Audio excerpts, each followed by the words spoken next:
Viewer আসসালামু আলাইকুম। ছবিতে প্রদর্শিত যে মহিলাকে দেখতে পাচ্ছেন, উনি হচ্ছে একজন মহিলা চা বিক্রেতা। ওনার নাম ফাতেমা। উনি হচ্ছে মিরপুর 13 নম্বর 5 তলার মোড়, এই জায়গায় প্রতিদিন এইভাবে চা বিক্রি করে। উনি প্রতিদিন রাত্রে 12টা থেকে সকাল 7টা পর্যন্ত এখানে অবস্থান করেন। ওনার প্রতিদিনের বিক্রি হচ্ছে 800 থেকে শুরু করে 1200 টাকার মতো। আমি ওনার সাথে কথা বলেছি, ওনার ছেলে আছে, লেখাপড়া করে।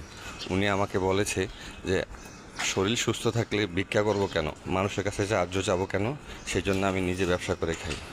উনি মূলত বিক্রি করে চা, পান, সিগারেট আর অন্যান্য কিছু। উনি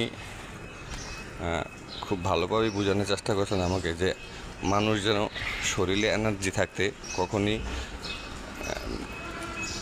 ভিক্ষা না করে এবং আরেকজনের সাহায্য না নেয়।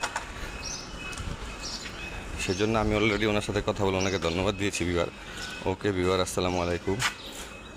পরবর্তীতে আরও ভিডিও নিয়ে হাজির হয়ে যাও। সে পর্যন্ত ভালো থাকেন। আজকে হচ্ছে 26শে আগস্ট, মঙ্গলবার। ভিডিও যখন ধারণ করছি তখন সময় ছিল সকাল 6টা 30 মিনিট।